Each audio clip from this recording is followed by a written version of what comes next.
Hanggat may nakikinig, hindi titikom kanyang bibig.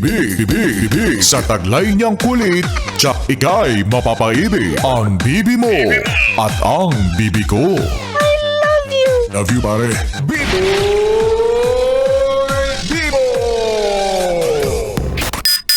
Yes, friend! Nasa kalagitnaan na tayo ng linggo at alam ko na ang saya-saya mo kasi ngayon ay araw ng sweldo. Naks naman! Uuwi na naman siyang paldo. Grabe na. Milyonaryo ka na ba? Ano nang balita? May house and lot and kotse na ba? Kung pwede lang at kung kaya lang no? Kung kaya lang ng isang sweldo natin ang makabili ng bahay, naku malamang sa malamang, hindi na tayo nangungupahan, hindi na tayo namamroblema sa pambayad ng renta. Diba? O kaya naman alam ko na yung sweldo mo na yan, dadaan lang din naman talaga sa'yo at yun ang realidad ng buhay, no? Kaya naman alam ko yung saya na yan ay panandalian lang kasi pagkalipas ng ilang araw, ramdam na naman natin ang kahirapan. Ano ba naman yan? O ika nga, it's sweldo week, but the salary is weak. Ang tumal, no? O pero ayos lang yan, yes, friend. Gaya nga ng lagi kong sinasabi sa'yo, for as long as napupunta yung pinaghirapan mo para sa mga bagay na kinakailangan mo, or hindi naman kaya para sa pakikinabang ng mga taong mahal mo, okay lang yan. Diba? Para saan pa nga ba't nagtatrabaho ka kundi para sa kanila? At syempre, para sa sarili mo, no? Ano gagawin mo sa pera? Diba? Ibuburo mo. Pwede mong ipunin, pero anong pambabayad mo sa mga bills mo, diba? Alam ko na madaling maubos ang pera, pero wala tayong magagawa, no? Sa taas ng bilihin.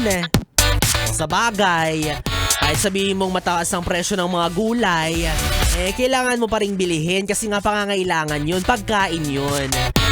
Hindi mo naman pwedeng igisa yung 20 pesos, diba? Bibili ka ng bawang at sibuyas kahit gaano yan kamahal. So ikaw at least alam mo yung mga bagay na kailangan mong pagkagastosan. Kumbaga yung mga priorities mo, natutugunan mo yan, di ba? Yung mga obligasyon mo. Yung mabayaran mo yung kuryente ninyo. Mabigyan mo ng baon yung mga anak or hindi naman kaya yung mga kapatid mo. Yung tipong may kinakain kayo. You're all good, ha? Huwag ka mag-alala. Ang buhay ay hindi karera. Talaga ba? Bakit sila ang layo na? Charot lang. Diba okay na yan, yes, friend? Alam ko naman nag-iipon-ipon ka rin, diba? Ang mahalaga may kinikita ka kesa wala. Huwag mong panghinayangan yung isang bagay na isasakripisyo mo para sa mga taong mahal mo. And of course, kailangan mo ring ingatan yung sarili mo, diba? Para saan pa yung naiipon mong pera kung lupay-pay ka na? O, tandaan mo, katawan mo ang puhunan mo, kaya dapat lagi kang malakas, lagi kang malusog. Huwag mong sinasagad-sagad yung katawan mo, hindi ka robot, hindi ka rechargeable.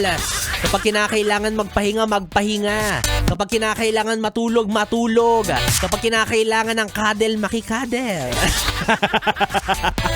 Siyempre, hindi dapat mawala yun, no? Ano, puro trabaho, puro pahinga, walang lambing-lambing? Boring nun! O, kaya alam ko na sinasabi mo, wala, B-boy. Kahit anong talagang pagod araw-araw. O, ganun talaga, wala namang trabahong madali. Pero ang sinasabi lang natin dito, dapat huwag ka rin masyadong bigay todo. Baka bigla ka namang humabol sa undas niyan, oy. Pahinga-pahinga rin. Ha, alam kong naiisip mo na wala kang karapatan magpahinga kasi may mga obligasyon ka. O, pero kahit papaano, gawa ka ng mga bagay na alam mong dun ka masaya. Diba, kahit dun man lang makabawi ka. Kahit na lagi kang pagod, kahit na wala ka ng panahon para sa mga dapat mong gawin, hindi pwede. Kailangan isingit mo yung mga bagay na magiging masaya ka. Tandaan mo, pag nawala ka sa trabaho mo, madali ka lang palitan. Pero sa mga taong minamahal mo at nagmamahal sa'yo, wala kang katulad. Dahil ikaw ay naiiba, nag-iisa, at natatangi. Natatangi ka. Tangi ka. Kaya kung burnt out ka na, yes friend, sa mga bagay na ginagawa mo, mag-try ka lang ng bagong magpapasaya sa'yo. For example, Biboy Bibo, di ba?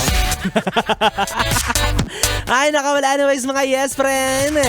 Biboy Bibo na ang inyong kapiling, ang DJ na mabilis bumayo, ang dila sa mikropono. Ako po si DJ Biboy Bibo, at ako ang iyong makakasama at makakatabi hanggang mamayang alas 12 para sa ating BB Time. Kaya naman dito ka lang sa istasyong no problem. Ang 101.1, Yes FM Solid.